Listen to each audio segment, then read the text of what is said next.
Buff Nation, what is going on? Hope you guys are having a great day. Hey, we got another commit, Chris Morris, coming over here from East Mississippi Community College, bringing another JUCO guy in here. I love it.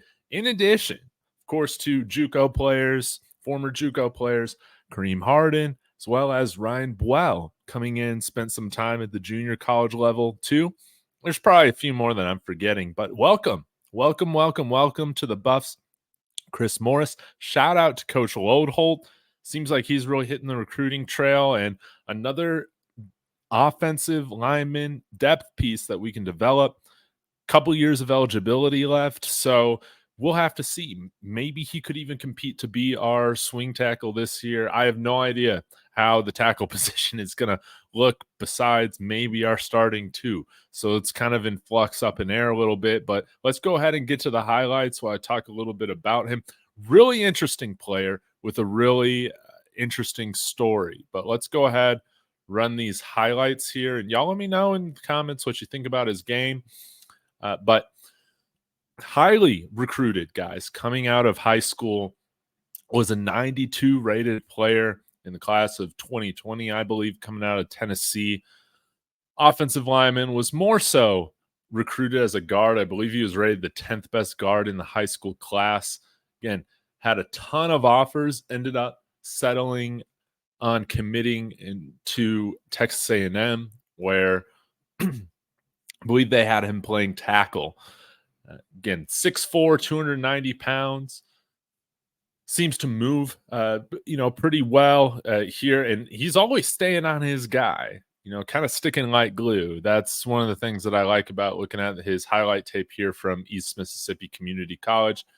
Entered the transfer portal, I believe, after his first year at Texas A&M. Spent some time at Hutchinson Community College, where then he was going to play for the Memphis Tigers, but that ended up not happening.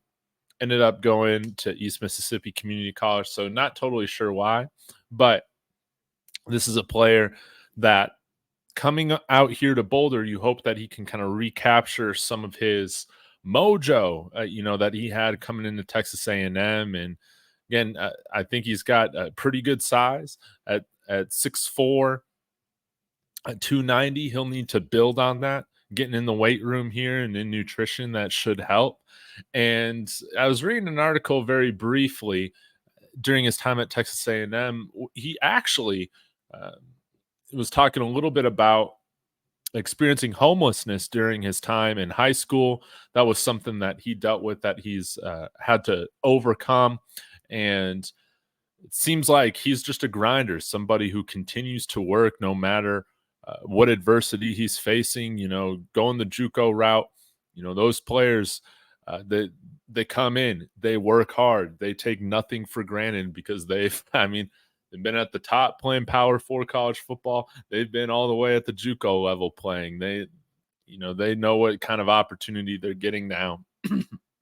And I like bringing somebody in here that's got that kind of work ethic, that has experienced those different things, that has been at a ton of different levels of college football, and has the talent to play at a Power 4 school, no doubt. So I think he moves pretty well.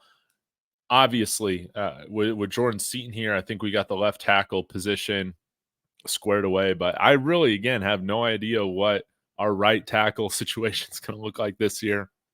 I have no idea who's going to be our backup swing tackle. So he very well could play himself into a nice little role here for the Buffs this year and into next year. So again, coming in with 2 years of eligibility, I believe.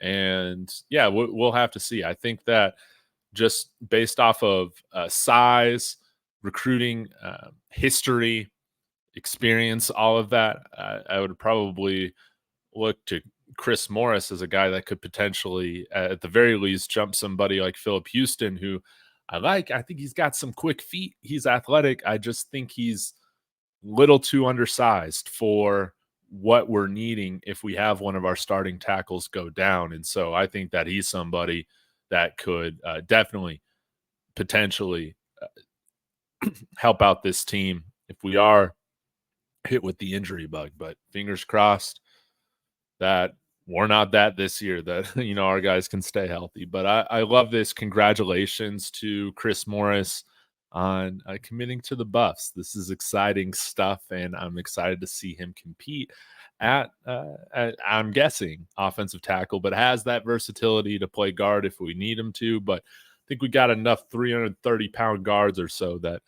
who knows?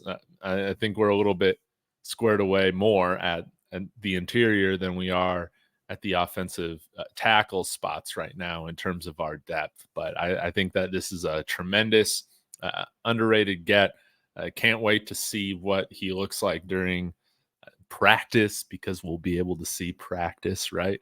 And I think this is an underrated one. I think this is going to go under the radar. But I love it when we bring JUCO guys in here, and I think it's good for the team, the locker room, and I always like to cheer for those guys that have been coming from JUCO and see them have their moments. Just like Kareem Harden played some good snaps for us last year on just a terrible offensive line, was one of the few bright spots during his time getting out there for the Buffs. So y'all let me know your thoughts in the comments. Again, congratulations to Chris Morris. Here's a photo of him and Coach Loldholt, which is awesome. Again, props to Coach Loldholt getting out there, getting on the recruiting trail. And I mean, this is awesome to see. So Chris Morris, we're happy to have you here, and can't wait to see what your seasons look like suiting up in the black and gold. So y'all smash that like and subscribe on the way out. Of course, leave your comments, and a congratulations to Chris Morris for coming to Colorado. Absolutely love it. Thank you guys. Take care. And as always, go Buffs.